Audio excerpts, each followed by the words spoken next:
السلام عليكم ورحمه الله وبركاته. ازيكم حبايبي؟ عاملين ايه؟ يا رب تكونوا بخير. احنا هنعمل مع بعض دلوقتي مكرونه محمره. بصوا عندي انا هنا هعملها الطريقه دي عملتها معاكم قبل كده في فيديو او اتنين.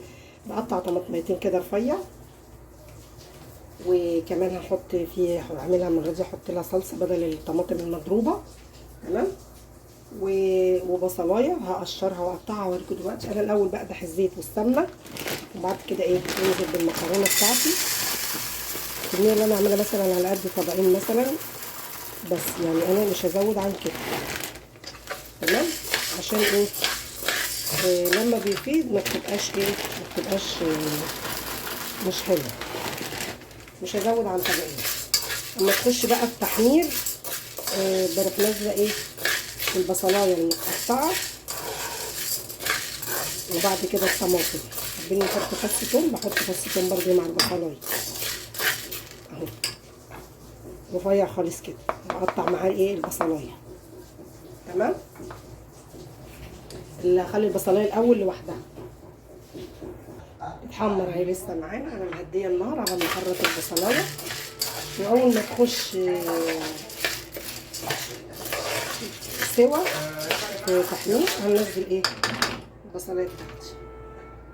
ماجد رجع يمثل القوة مش حاجة، ده اللي قاعد قدامه حركها رفيع خالص. هوريها لكم دلوقتي. يلا اكشن. صحيح انت مش فاكر، لكن انا فاكره حبنا، وهفتكره لينا احنا الاتنين. فاكره وشك اللي كنت بقعد اسرح فيه بالساعات. فاكره ايديك اللي كانت ما بتسيبش ايديا لحظه. عينيك اللي دايما كانت بتبصلي بحب وحنان. انت صحيح مش فاكر، لكن انت موجود وهتفضل دايما.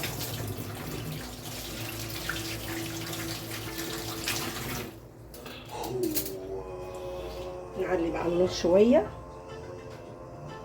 انا كنت مهديه النار عشان اعمل البصلايه. بصوا خرجت البصلايه اهي. لما تخش على تحمير يعني نص تحميره كده اروح منزله البصلايه.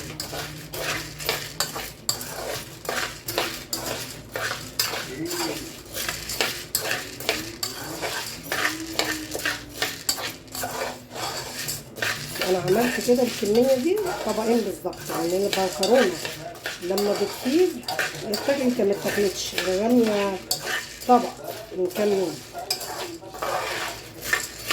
حرام حاجه بتتكلف يعني.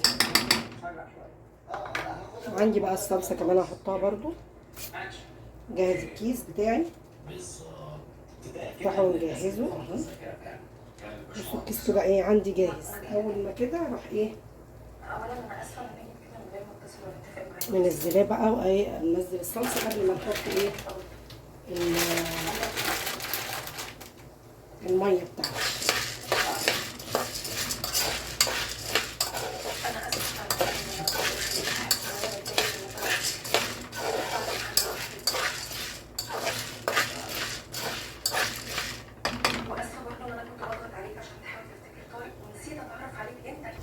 بصوا كده يا جماعه، بقت خلاص داخله اهي على التحمير خالص اهي. ننزل بعد البصلايه في المرحله دي اهو.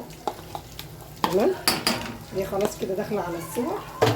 هي بتبقى المكرونه دي بتبقى عامله زي الرز الحبايه الحبايه. عايزه اقول لكم بقى البصلايه لما تتحط معاها كده بتدي ريحه وطعم تحفه، وبتستوي برضه.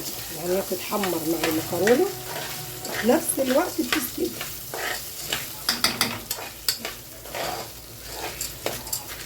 عندي بقى عملت جنبها كفته لحمه مفرومه بشرى لها بصل، وحط لها خضره، حط لها بقدونس. تمام.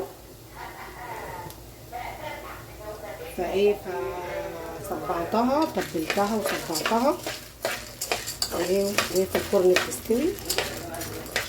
اطلع شويه زيت اقدمها معاها وسلطه.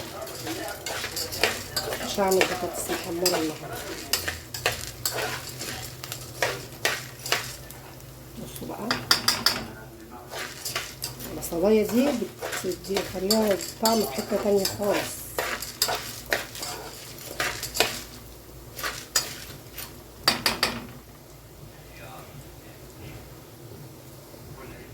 المرحله دي كده انا نزلت خلاص فص الثوم بتاعي، فص ثوم صغير خالص كده يدي ريحه برده كده معاه مع التشويحه دي.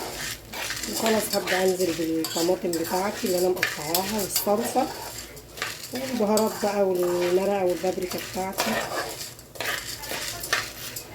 اول ما تطلع الريحه على طول طماطم هننزلها. اول ما ايه ريحه حابين تحطوا قرن فلفل برده مفيش مشكله. بس كده نبتدي بقى هنزل بقى بالطماطم بتاعتي كده خلاص كده دي تقليبه.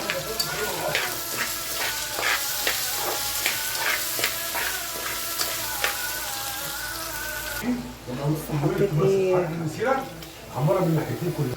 حطينا الصلصه بعد الطماطم واحط بقى حطيت شويه ميه. هكمل بقى واحط المرقه وملح وفلفل شويه كمون وشويه بابريكا.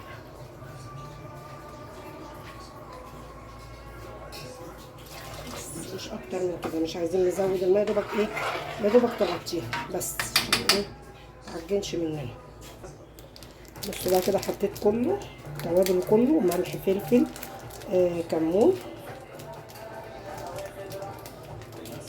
مكعب المرق بقى اهو لازم ايه افركه عشان ما يبقاش ايه في كلكعه، يبقى حته حادقه وحته ايه مش لحم. احط بقى شويه شطه، حابين تحطوا شطه حطوا. انا هحط ايه شويه صغيرين عشان الشطه دي حاميه. بصوا معلقه دي صغيره يعني نص حوالي نص كمان منها. بس هنقلب بقى كده. الكفته عندي في الفرن هبص عليها. في خضار عندي في الحوض اغسله عشان ايه البطاطس بتاعتي تتشرب. بس علقت عليت عليها النار شويه واغطيها بقى ايه اقلبها بس كده كويس. بعد ما حطيت مكعب المرق وظبطت الملح بتاعها والبابريكا وكله تمام. عايزه بس ايه سنه ملح صغيره كده مثلا. دي تقليبه تمام.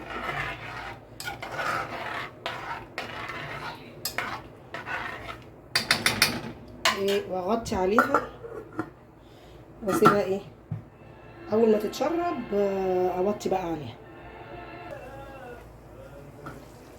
بصوا كده بقى غطيت عليها بقى خلاص كده خلاص اتشربت. هي بتسيب بس فيها شويه ميه برده عشان ايه ما تلزقش مننا اهو تمام. حطيت عليها بقى واسيبها ايه تاخد وتدي مع نفسها. عندي بقى الكفته خلاص اهي قربت هطلعها مع المكرونه. كده يا جماعه ده كان عشان اهو بصوا شايفين معايا. بصوا كده الكفته بتاعتي اهو اهو الكفته. بصوا شايفين اللون والشكل مش قادره اقول لكم بقى كمان الطعم والريحه عامله ازاي. وعملت دي المكرونه المحمره بتاعتي وجنبها سلطه خضراء. ما حبيتش اعمل بطاطس محمره حبيت اغير المره دي. وده كان عشان النهارده. يا رب الفيديو يعجبكم. ما تنسوش اللايك والاشتراك في القناه عشان يوصلكم كل جديد. والسلام عليكم ورحمه الله وبركاته.